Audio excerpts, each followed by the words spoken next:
Olá, alunos do terceiro ano do ensino médio do Colégio Estadual Professor Vilmar Gonçalves da Silva. Tudo bem com vocês? Tranquilos? Professor Alessandro, professor da disciplina de Filosofia. Pessoal, vamos dar continuidade aí, né?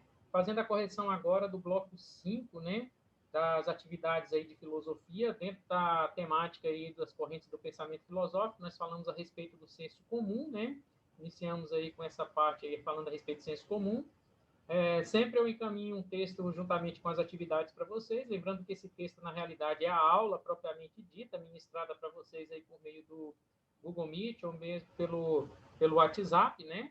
Ok? E logo abaixo aqui eu passei algumas questõezinhas para vocês aí, tá ok? 4 questões aí básicas aí para vocês relembrar, não esquecer do foco, não perder o foco, né? Do assunto que a gente está tratando. Então, a primeira questão aí, ela pergunta para a gente, explique o senso comum. Bom, pessoal, o senso comum, como nós vimos nas aulas, né, é um tipo de pensamento que não foi testado, verificado e metodicamente analisado, né? Geralmente, o conhecimento do senso comum está presente em nosso cotidiano e é passado de geração para geração, um aspecto mais envolvendo o cultural, né? Podemos afirmar que esse tipo de conhecimento é categoricamente popular e culturalmente aceito, o que não garante a sua validade ou também invalidade, né? Então, ele não é válido, mas também não é inválido, né? Está dentro do aspecto cultural aí, que possivelmente pode ser analisado, estudado pela ciência, né?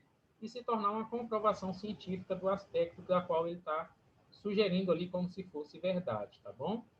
Número 2, o senso comum, sobre o senso comum é correto afirmar que, número 1, remete ao tipo de experiência que é propriamente humana e, por intermédio da experiência, o homem pode exercer virtudes, né? Como a prudência, a paciência, e aprender a não se deixar levar por aventuras emocionais que o desviam para a irracionalidade.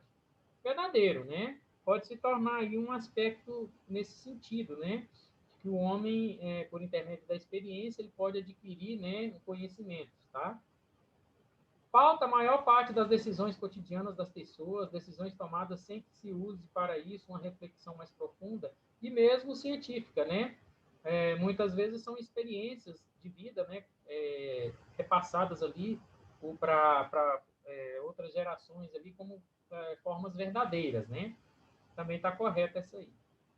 O conhecimento popular transmitido de geração em geração e o conhecimento empírico, né, aquele que é acumulado através das experiências, sem a necessidade de comprovação científica. Verdadeiro também. Então, está correta a 1 e 2? Não, a 3 também está correta. Né? 2 e 3, a 1 também está correta. C, 1 e 3, não, a 2 também está correta. D, 1, 2 e 3, verdadeiro. Né? Todas as 3 estão corretas. Né? Somente a 3 está correta? Não. A 1 e a 2 também está. Então, é letra D, a resposta da número 2, tá bom? Bom, mais uma questãozinha aí de marcar, né? X.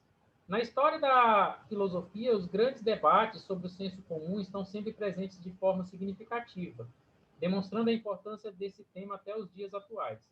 Filósofos clássicos aí, como Sócrates, Platão e Aristóteles, dedicaram-se à reflexão sobre o senso comum, incluindo esse tema no conjunto de problemas que interessam à reflexão filosófica. Na contemporaneidade, ou seja, na atualidade, correntes filosóficas como o existencialismo e a fenomenologia deram continuidade ao debate, apresentando relações da realidade com o senso comum. Na contemporaneidade, ou seja, na atualidade, a fenomenologia estabeleceu com o senso comum a relação de distanciamento, considerando o pouco rigoroso? Não, não há um distanciamento, pelo contrário, há uma aproximação, né? Aproximação afirmando que o senso comum é angústia? Não. Afirmando que o senso comum ele pode se tornar uma realidade dependendo de se o senso crítico vai ou não pensar a respeito daquele senso comum.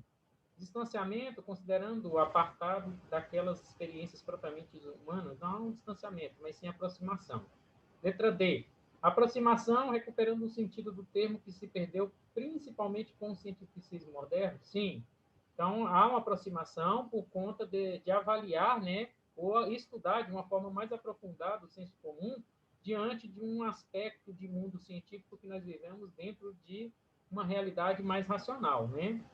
Letra E, distanciamento ligado às experiências do ser e não ser nas concepções dos filósofos? Não, não é distanciamento, é aproximação. Ok? Bom, questão de número 4. Fale sobre o positivismo. Bom, pessoal, o positivismo é uma doutrina, né, uma doutrina filosófica, política e desenvolvida pelo grande pensador francês Auguste Comte, né, que estabelece os rumos para o progresso social por meio do progresso científico e da ordem política, né? Então, é baseado num conhecimento mais sistematizado, num conhecimento científico, né? Sendo assim, essa doutrina admite somente a ciência como fonte de conhecimento verdadeiro. Essa concepção, né, do positivismo, ela exclui, inclusive, a filosofia, a qual teria cedido o seu lugar, de acordo com Comte, aos moldes científicos para a explicação da realidade. Nessa concepção, o senso comum, né, nessa concepção do positivismo, o senso comum está totalmente descartado, né? O senso comum para os positivistas, para os defensores dessa corrente positivista, né, não tem significado algum, tá bom? Bom, pessoal, basicamente era essa, né, as atividades, juntamente com uma aula sobre o senso comum. Nas próximas aulas nós trataremos a respeito desses embates, né, que há entre senso comum e o senso crítico, tá bom? Espero que vocês tenham aprendido aí o conhecimento a respeito do senso comum. Estarei aqui à disposição de vocês de forma online, via WhatsApp, para atendê-los aí da melhor maneira possível, tá? Seja para tirar dúvidas em relação ao conteúdo, seja para tirar dúvidas em relação à própria atividade da qual corrigimos nesse exato momento, ok? Forte abraço e conto com a colaboração de todos vocês.